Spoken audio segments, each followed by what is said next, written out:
Everyone. ఇవాళ ఆగ్రా టూర్లో day 2. ఇవాళ ఆగ్రా నుంచి డే ట్రిప్గా కృష్ణుడి ప్లేసెస్ కవర్ చేయాలనుకుంటున్నాం. మథుర, బృందావనం, గోకుల్, గోవర్ధనగిరి, ఈ 4 ప్లేసెస్ పెట్టుకున్నాం. అరౌండ్ 8:30కి ఆగ్రా నుంచి ట్యాక్సీలో స్టార్ట్ అవుతున్నాం. టెంపుల్స్ అన్నీ జనరల్గా బై 12 or 12:30 ఆఫ్టర్నూన్ క్లోజ్ అయిపోయి మళ్ళీ ఈవినింగ్ 4:30కి మళ్ళీ ఓపెన్ అవుతాయి. 8:30, 9 దాకా ఉంటాయి. సో చూడాలి ఏమేం ప్లేసెస్ కవర్ చేయగలము. సో ఇవాళ కృష్ణుడి ప్లేసెస్ అన్నీ చూసొద్దాం. ఫస్ట్ చిన్నప్పుడు కృష్ణుడు పెరిగినటువంటి గోకుల్తో స్టార్ట్ చేశాం. ఈ చిన్న చిన్న సందుల్లోంచి వెళ్తే కృష్ణుడిని పెంచినటువంటి యశోద నందరాజుల ఇల్లు వస్తుంది. ఈ ఇంటిని నంద్ భవన్, నంద్ మహల్ అని పిలుస్తారు. ఈ ఇంట్లోనే కృష్ణుడి బాల్యం గడిచిందని నమ్ముతారు. లోపలికి వెళ్తే మనకి రకరకాల బొమ్మలు కనిపిస్తాయి. వసుదేవుడు కృష్ణుడిని నందుడి ఇంటికి తీసుకురావడంతో పాటు చిన్నప్పుడు కృష్ణుడు చేసిన చిలిపి పనులన్నీ కూడా మనం చూడొచ్చు. గర్భగుడిలో కృష్ణుడితో పాటు యశోద, నందరాజుల మూర్తులు కూడా ఉన్నాయి. నందభవన్ తర్వాత చూసిన ప్లేస్ పేరు రమన్ రేథి. ఇది ఆల్మోస్ట్ ఒక ఆశ్రమంలా ఉంది. చాలామంది సాధువులు ఉంటున్నారు ఇందులో. ఇక్కడ మట్టిలోనే కృష్ణుడు చిన్నప్పుడు తన ఫ్రెండ్స్తో ఆడుకునేవాడని నమ్ముతారు. రమన్ రేతి అంటే కృష్ణుడు ఆడుకున్న ఇసుక అని అర్థం. ఇంకా గుడి ప్రాంగణంలో కొందరేమో కృష్ణుడి లీలలు వింటూ భజనలు చేస్తున్నారు.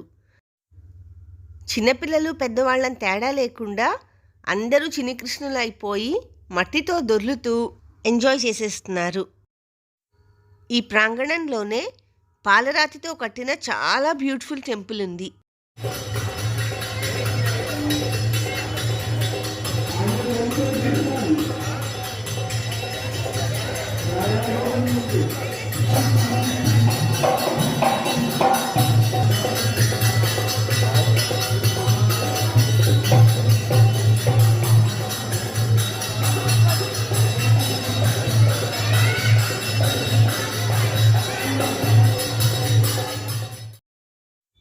గోకుల్లో కృష్ణుడు పెరిగిన నందభవన్, కృష్ణుడు తన ఫ్రెండ్స్తో ఆడుకున్న రమన్ రైతి చూసేసిన తర్వాత ఫైనల్గా బ్రహ్మాండ్ ఘాట్కి వెళ్ళిపోయాం.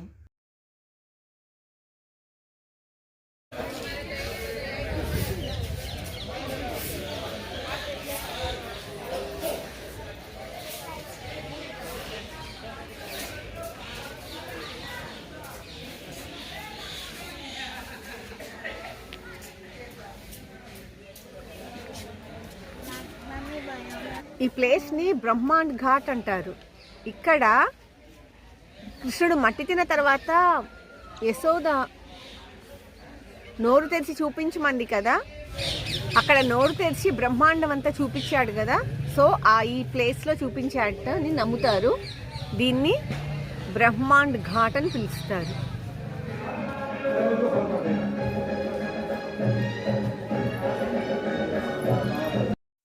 ఇంద్రుడు కోపంతో ఉరుములు మెరుపులతో పెద్ద తుఫాన్ సృష్టించినప్పుడు కృష్ణుడు గోపబాలురని, ఆవుల్ని దూడల్ని రక్షించటానికి తన చిటికెను వేలుతో ఎత్తిన గోవర్ధన పర్వతం ఇదే అని నమ్ముతారు.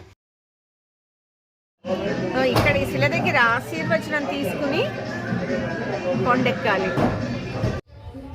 అది కొండ. సో కొండెక్కి వచ్చాం. వచ్చి ఈ మెట్లన్నీ ఎక్కితే పైకి గుడికి వెళ్ళిపోతాం.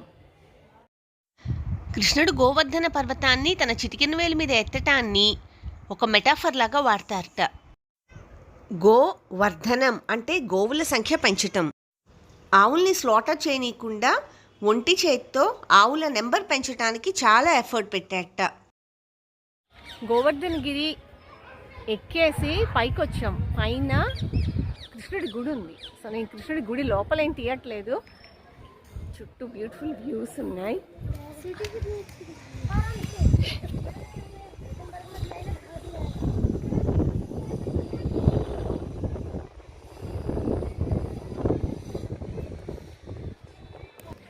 గోవర్ధన గిరి చుట్టూ పరిక్రమ అంటారు, ప్రదక్షిణ చేస్తారనమాట. దాన్ని వీళ్ళు పరిక్రమ అని పిలుస్తారు.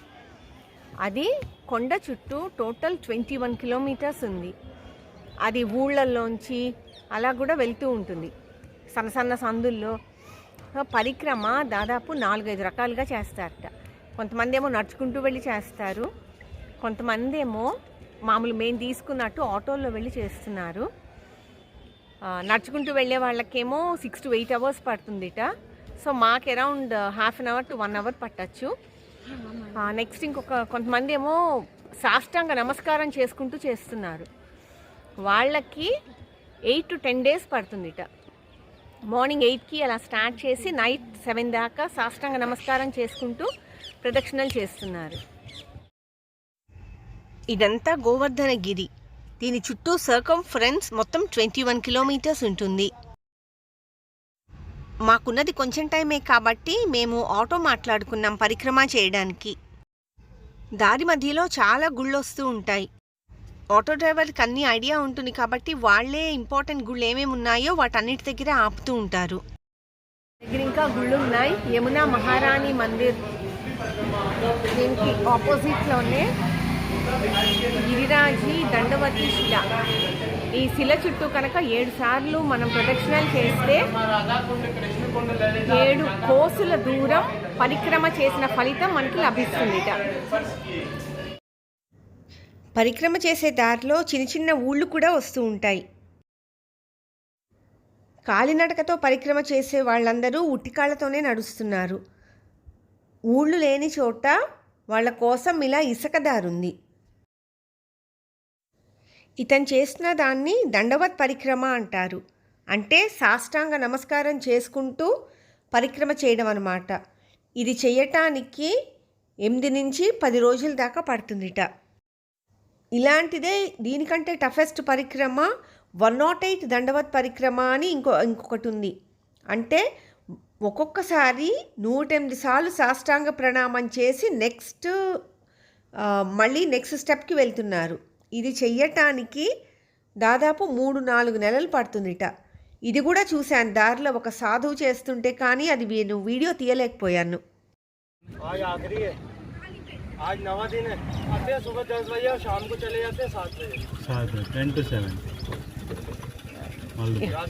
రాత్రి దీన్ని కపుల్ దండవత్ పరిక్రమ అంటారు. అంటే వైఫ్ అండ్ హస్బెండ్ ఇద్దరు ఆల్టర్నేట్ చేసుకుంటూ సాష్టాంగ ప్రణామం చేసుకుంటూ పరిక్రమ చేయడం అన్నమాట.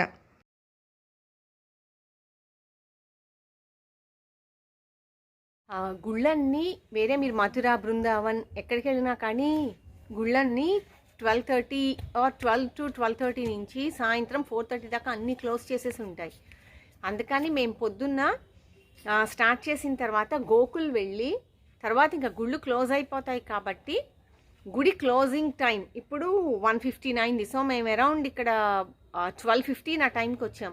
అక్కడికి వచ్చి ఆటో తీసుకుని గోవర్ధనగిరి చుట్టూ పరిక్రమ చేస్తుంటే మధ్యలో ఈ కొండ మీద గుడి అనమాట. సో ఈ గోవర్ధనగిరి ఎక్కి ఈ గుడిలో ఇది క్లోజ్డ్గా లేదు. ఈ గుడి 1:30 ఇప్పుడు 1:15 అయింది, క్లోజ్డ్గా లేదు.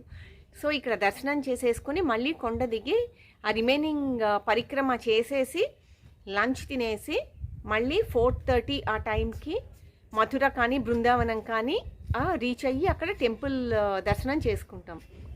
సో ఈ పరిక్రమ ఎవరైనా ప్లాన్ చేసుకుంటుంటే వాళ్ళు ఈ టెంపుల్ క్లోజ్ చేసిన టైంలో ఈ లంచ్ టైంలో అప్పుడు ప్లాన్ చేసుకోండి. బిట్వీన్ 12:30 and 4:30 ప్లాన్ చేసుకోండి. మేము గోవర్ధన్లో ఉన్న ఈ రెస్టారెంట్లో లంచ్ తినేసి నెక్స్ట్ డెస్టినేషన్ మథురకి వెళ్ళిపోయాం.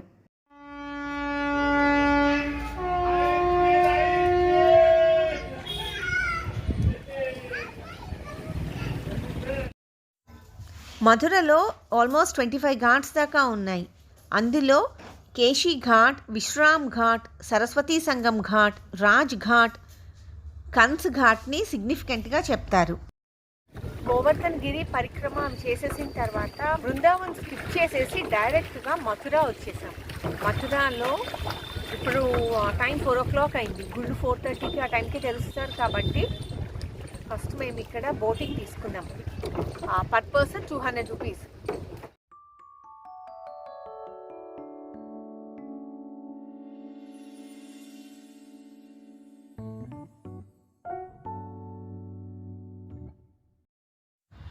ఈ వైట్ బర్డ్స్ అన్నీ సైబీరియా నుంచి వచ్చిన మైగ్రేటరీ బర్డ్స్. వింటర్ టైంలో ఇక్కడికి వచ్చి మళ్ళీ సమ్మర్ స్టార్ట్ అవ్వగానే బ్యాక్ వెళ్ళిపోతాయి.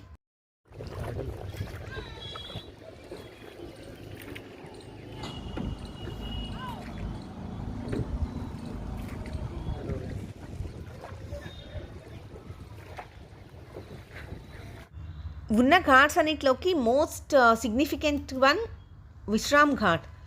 విశ్రామ్ ఘాట్ దగ్గరే కృష్ణుడు కంసుడిని చంపి కొంతసేపు విశ్రాంతి తీసుకున్నట్ట, అందుకని విశ్రామ్ ఘాట్ అంటారు. ఈ ఘాట్ దగ్గరే రోజు రాత్రి 7 యమున ఆర్తి చూడొచ్చు. అండ్ ట్రిప్లో గ్రాండ్ ఫినాలే శ్రీకృష్ణ జన్మస్థానం టెంపుల్. ఈ గుడికి చాలా హిస్టరీ ఉంది. 1st century BCEలో కృష్ణుడు పుట్టిన కారాగారంగా ఈ ప్లేస్ని ఐడెంటిఫై చేసి మొట్టమొదట టెంపుల్ కట్టారు. మొహమ్మద్ గజ్నీ, ఔరంగజేబ్, జహంగీర్ వీళ్ళందరూ గుడిని డిస్ట్రాయ్ చేసిన ప్రతిసారి కూడా తిరిగి రాజులు ఈ గుడిని కడుతూనే ఉన్నారు. ఇప్పుడు మనం చూస్తున్న ఫైనల్ టెంపుల్ మదన్మోహన్ మాలవ్య, జుగల్ కిషోర్ బిర్లా వీళ్ళు జన్మభూమి ట్రస్ట్ ఫామ్ చేసి ఆ వచ్చిన డొనేషన్స్తో కన్స్ట్రక్ట్ చేయించిన టెంపుల్. గుడి లోపల వీళ్ళ స్టాచ్యూస్ కూడా పెట్టారు. ఈ టెంపుల్ కాంప్లెక్స్లో 3 గుళ్ళు, కారాగారంలాగా డిజైన్ చేసిన రూమ్ ఉన్నాయి. కృష్ణుడి మధురకు వెళ్ళి ఆవు పాలకి జస్టిస్ చేయకపోతే బాగుండదు కదా. మధుర వెళ్ళిన వాళ్ళు చిక్కటి మీగడతో సర్వ్ చేసే లస్సీ, రస్మలాయ్, పేడ తప్పకుండా ట్రై చేయండి. ఇవాళ మార్నింగ్ 8:15కి బయలుదేరితే ప్లేసెస్ కవర్ చేసి మళ్ళీ బ్యాక్ ఆగ్రా వచ్చేటప్పటికి 9 o'clock అయింది. ఈ 12 hours గోకుల్, గోవర్ధన్ అండ్ మథుర ఈ 3 places కవర్ చేశాను. బృందావన్ ఆల్రెడీ నేను ఆప్షనల్గానే పెట్టుకున్నా. ఇంకా 2 hectic అవుతోంది అనిపించి ఇంకా బృందావన్ని క్యాన్సిల్ చేసేసాం. ఒకే రోజు ఉంది కాబట్టి ఈ 3 places కూడా ప్రతి గుడి కవర్ చేయకుండా ఇంపార్టెంట్వి నేనైతే ఏం కావాలనుకున్నానో ఆ ప్లేసెస్ వరకు నేను కవర్ చేయగలిగాను. ఇంకొక ఎక్స్ట్రా డే కనుక ఉన్నవాళ్ళు బృందావన్ కవర్ చేయొచ్చు. తర్వాత నందగావ్ అని ఉంది, అది ఆ ప్లేస్ ఒకటి కవర్ చేయొచ్చు. తర్వాత బర్సానా అని రాధ ఇల్లు అని చెప్తారు, అది ఆ ప్లేస్ కూడా కవర్ చేయొచ్చు. సో ఇవాళ ఫుల్ డే ఈ బ్రజ్ ఈ ఏరియా అంతా కవర్ అయిపోయింది. ఐ థింక్ మీకు ఈ వీడియో నచ్చింది అనుకుంటున్నా. నెక్స్ట్ వీడియోలో ఇంకొక ఇంట్రెస్టింగ్ ప్లేస్ ఎక్స్ప్లోర్ చేద్దాం.